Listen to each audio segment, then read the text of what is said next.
Hello friends, welcome back to my channel. आज मैं आपको बताने वाली हूँ कि आप अच्छे पके लाल और मीठे तरबूज कैसे छांटें। तो जब भी आप तरबूज लेने जाते हैं तो क्या आपको कन्फ्यूजन रहता है कि ये पका निकलेगा कि नहीं निकलेगा? तो इसके लिए मैं आपको ट्रिक बताने वाली हूँ। तो आप इसे फॉलो करेंगे तो 100% आपका जो तरबूज है वो पका हुआ और लाल निकलेगा और मीठा भी निकलेगा।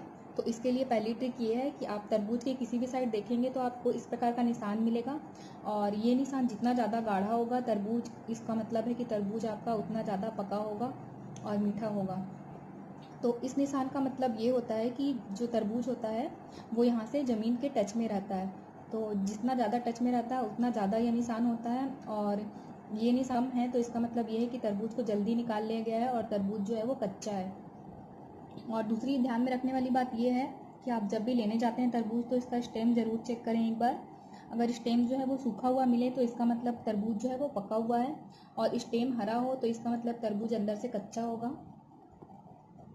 और तीसरी बात ध्यान में रखने वाली ये है कि तरबूज की बाहर की सतह को आप देखें। बाहर की सतह जितनी ज़्यादा चमकदार और चिकनी होगी तो तरबूज इसका मतलब है कि तरबूज जो है हमारा कच्चा है। और बाहर की सतह खुरदुरी होगी और ज़्यादा चमकीला नहीं होगा ये तरबूज, तो इसका मतलब ये है कि तरबूज जो है हमारा वो पका हुआ है और अच्छा मीठा है।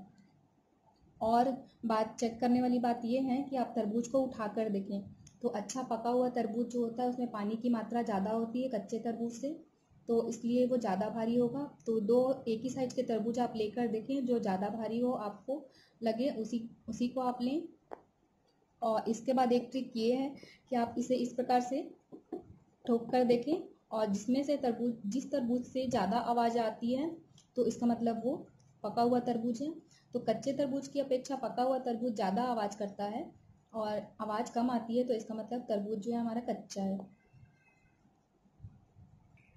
तो इन सारी ट्रिक्स को आप फॉलो करेंगे तो 100% गारंटी है आपकी कि तरबूज जो है वो पका हुआ निकलेगा। और अब मैं इसको काट कर दिखाती हूँ कि अंदर से कैसा है। तो देखिए फ्रेंड्स, ये कितना अच्छा लाल तरबूज है। तो देखिए फ्रेंड्स, कितना लाल निकला है कलिंदर काटने के बाद जो तरबूज है हमारा। और इसके बाद सबसे लास्ट वाली टिप्स मेरी ये है, और सबसे ज़्यादा याद रखिए इस बात का आप, कि अगर आप कलिंदर लेकर आते हैं तरबूज मार्केट से, और अगर आपको ज़रा सा भी लगता है कि वो कच्चा है तो आप उसे कुछ दिनों तक ऐसे ही रहने दें, काटे ना, कटवा कर ना लाएं बाहर से। आप उसे घर में लाकर 2-3 दिन तक ऐसे ही रहने दें, तो उसके बाद अगर वो कच्चा होगा तो वो रखे रखे ही पक जाएगा। तो जितने फ्रूट सेलर होते हैं तरबूज को स्टोर करके रखते हैं तो कुछ दिनों तक तरबूज रखने से वो पक जाते हैं, और जो पुराने तरबूज हो जाते हैं वो पके हुए निकलते हैं और अच्छे लाल निकलते हैं। तो देखिए फ्रेंड्स, कितने अच्छे तरबूज लाल हैं और मीठे भी हैं खाने में। तो मैंने इसे टेस्ट करके देख लिया है। आप मेरी बातों को ध्यान रखेंगे और फॉलो करेंगे तो आपका जो तरबूज होगा वो 100% मीठा और लाल निकलेगा। तो इस ट्रिक को आप ज़रूर फॉलो कीजिए, और तरबूज लेकर आते हैं तब इन सब बातों का ध्यान रखिए।